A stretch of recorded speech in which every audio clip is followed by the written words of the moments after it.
Now on the 10th, Lithuania signs a 15-year mutual assistance pact with them. This allows the USSR to have 20,000 soldiers on Lithuanian bases. On the 12th come talks between the Finns and the Soviets. The Finns have already mobilized, being a bit leery of Joseph Stalin's intentions. He now has a list of demands for them.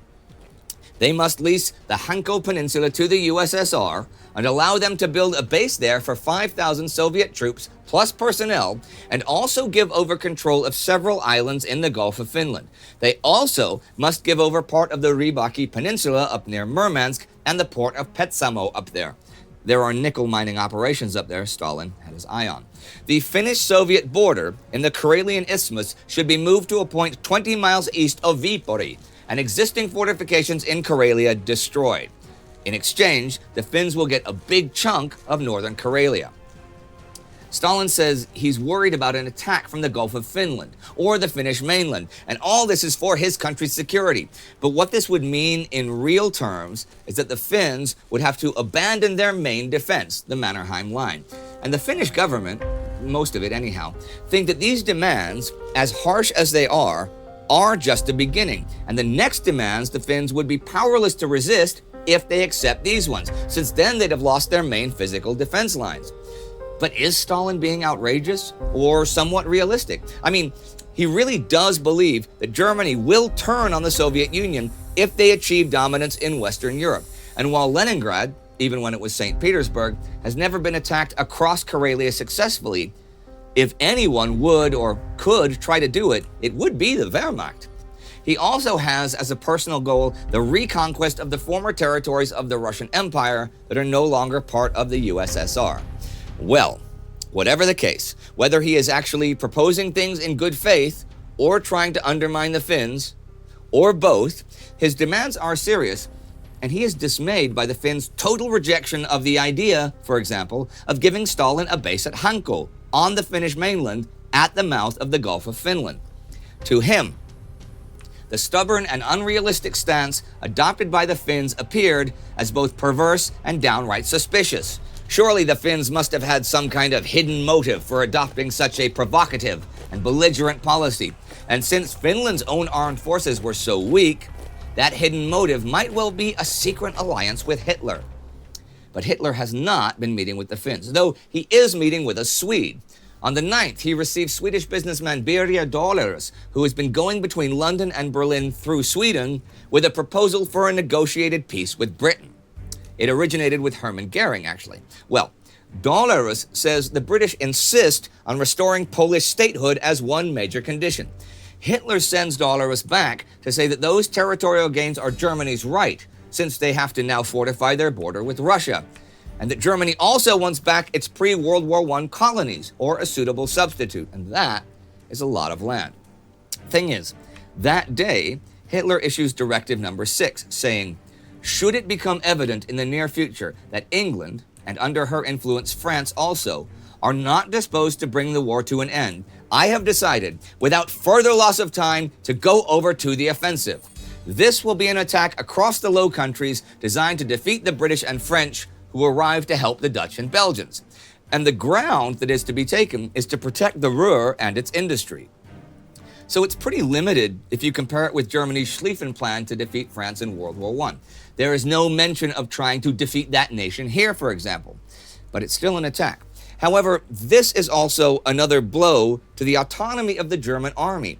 They feel that, although it is within Hitler's authority to order an attack to be prepared, the army should decide where and how that attack should proceed. The next day at the Chancellery, Hitler meets with some of his senior army commanders. He reads a memorandum which gives Germany's goal of the war as the destruction of the power and ability of the Western powers ever again to oppose the state consolidation and further developments of the German people in Europe. He explains that the German treaty with the Soviet Union makes it possible to attack Britain and France, since the war would now only have one front, unlike World War I. However, time is of the essence, since Hitler does not believe any neutrality pact with the USSR can be relied on for too long. He and Stalin seem to have a pretty mutual distrust. Hitler wants to attack in the West already now in the autumn of 1939. And there would be men to fight, for on the 7th, the British Expeditionary Force completes its crossing to France unopposed. The Germans are trying to engage the British this week, though, at sea. On the 7th, the Gneisenau, one of two Scharnhorst-class battleships, the Scharnhorst being the other, leads a naval move on Norway, hoping to draw in British naval units that Luftwaffe bombers could then take out. This does not meet with success. The Scharnhorst ships are also referred to as battle cruisers, by the way. When they were built in 1935, they marked the beginning of Germany's abandoning the naval disarmament imposed by the Treaty of Versailles. They were launched in 1936 and commissioned into the fleet earlier this year. As for Norway, this week Grand Admiral Erich Raeder talks to Hitler for the first time about the idea of invading Norway to secure naval and submarine bases. Meanwhile, in Britain, Winston Churchill is arguing for mining the Norwegian coastal waters to mess up Germany's iron ore traffic. There is more going on at sea this week. On the 10th, the pocket battleship Graf Spee, flying a French flag, boards the British steamer Huntsman and captures secret merchant Navy ship routing documents. This week, the first German aircraft shot down by a British aircraft this war is a Dornier flying boat, shot down on patrol over the North Sea. Also, and notably, on the 8th, U-47 leaves Kiel under Gunther Prien on what will become one of the most brazen naval missions in history. At the end of the week, on the 13th, using stunningly good navigational skill, he has navigated the Orkneys and threaded his way through Britain's boom and net defenses guarding their main naval base at Scapa Flow and has entered it. He is still undetected, though he has surfaced as the week ends. The Polish Navy is in Scotland as well. Actually, already back on August 30th, 2 days before the German invasion of Poland began, the Peking Plan was initiated by the British Royal Navy. They convinced Polish Commander Edward Rydz-Śmigły and Admiral Józef Unrug to order at least part of the Polish fleet out of the Baltic. When the destroyers Buzia, Grom, and Błyskawica, Storm, Thunder, and Lightning, received the radio message, "Peking, Peking, Peking," they set out for British waters, arriving safely on September 1st. As for the Polish submarine division, I'll get to that next week. Oh, the foreshadowing. In terms of the Polish army, or Air Force, escaping the Germans and the Soviets, though, about 100,000 troops and 10,000 airmen, with about 300 planes, managed to make it to Romania, Hungary, or the Baltics. These guys will be the basis for the Polish Army and Air Force in exile. Some civilian planes made it as far as Sweden. LOT, the Polish national airline, pulled off the feat of evacuating all their planes, machine tools, and plant equipment to Bucharest, along with 300 personnel. And here are two notes to end the week. On the 12th, Adolf Eichmann starts deporting Jews from Austria and Czechoslovakia to German Poland, while back on the 9th, Philipp Buhle sent out forms from the German Chancellery to all hospitals and doctors, for statistical purposes, to index all patients that are senile, criminally insane, or just not of German blood. 3 assessors will then meet and decide whether these people shall live or die. And that was the week. The Finns refusing Stalin, Hitler planning an impending attack in the West, and both sides thinking about Norway.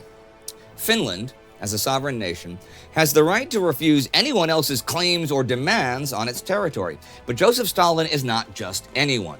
He has a paranoid streak. But then again, while he thinks neutrality with Germany won't last, neither does Adolf Hitler. And just because you're paranoid doesn't mean people aren't after you. He also has territorial ambitions, so his fear of a German attack and his desire for expansion combine as he turns his focus to the north. And what does that mean for Finland? Well, whatever it is, it's not going to be good, and it's going to involve a lot of people dying.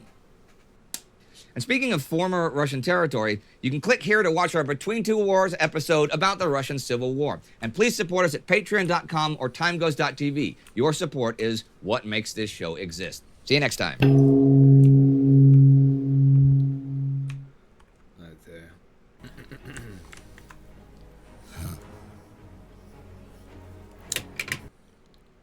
Alright, let me play it on some music instead. That was, what? Left it on, episode 8. Episode 8. Give me my mix, YouTube, if you don't mind. Let's see.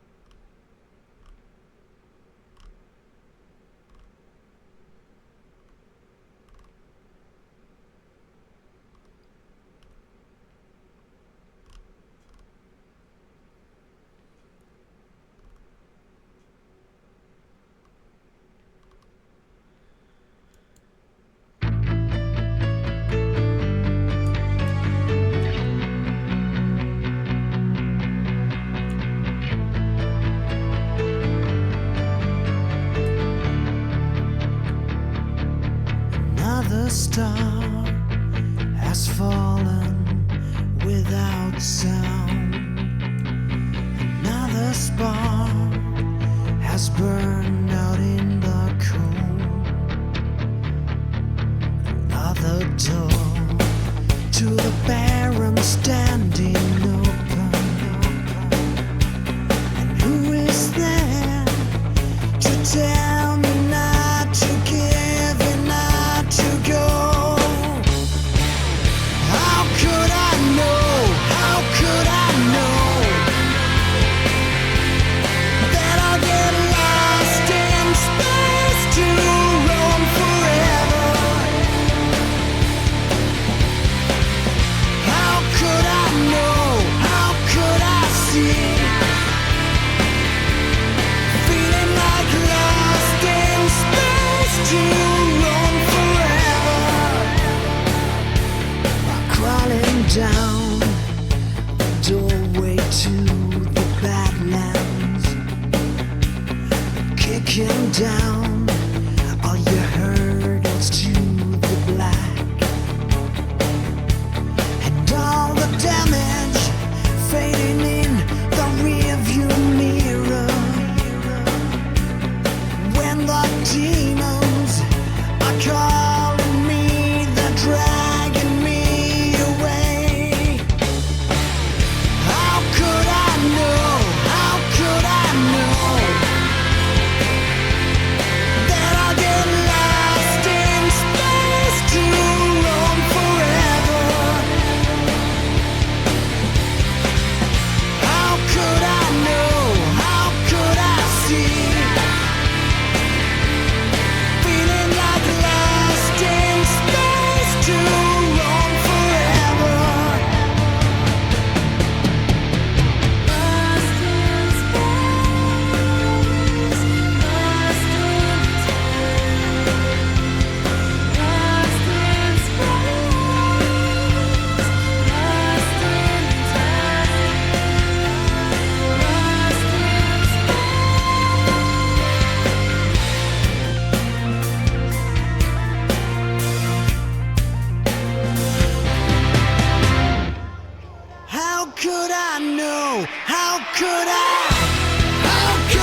rise to the sky.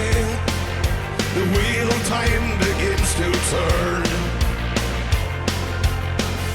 But then we heard it, a divine voice out of nowhere, spoke to our hearts and showed the way. Almighty Lord, we have come to your home. Door locked and leader, creator of all. Open your heart and you will find a way. Paradise calling and enter you by.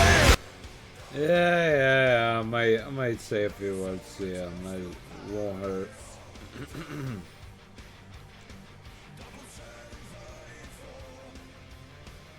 Alright, so I'm playing in the Elephant Mark II over here, the new Tier 7 Premium. And it's got the tough lower plate right there that nobody can pen through, so that's its main advantage. Yeah.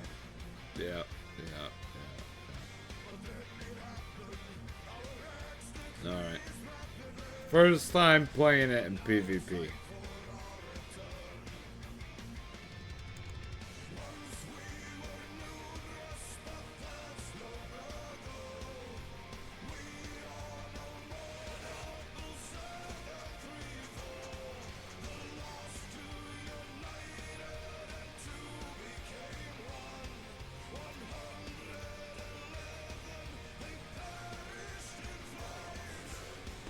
Actually, give me 1 minute, okay?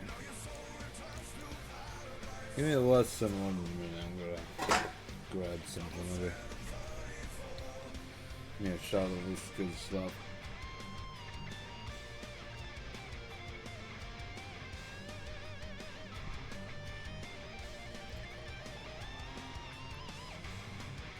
Oh, 100 proof, you know it. Bring it back, 30 seconds.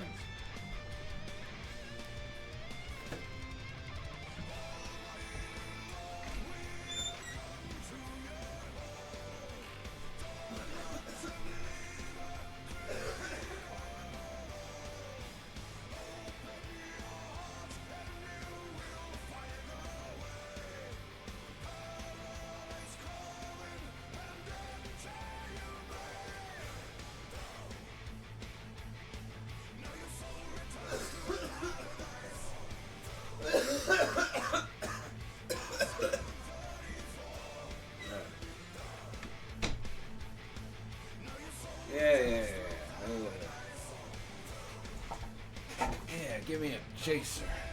Give me a chaser.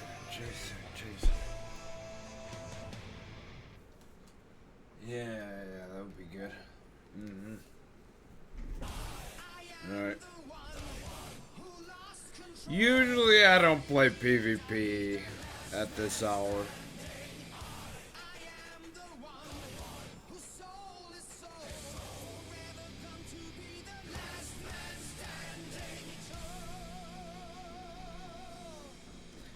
Currently 11:54 p.m. East Coast time, United States. Yeah, let's get into another one.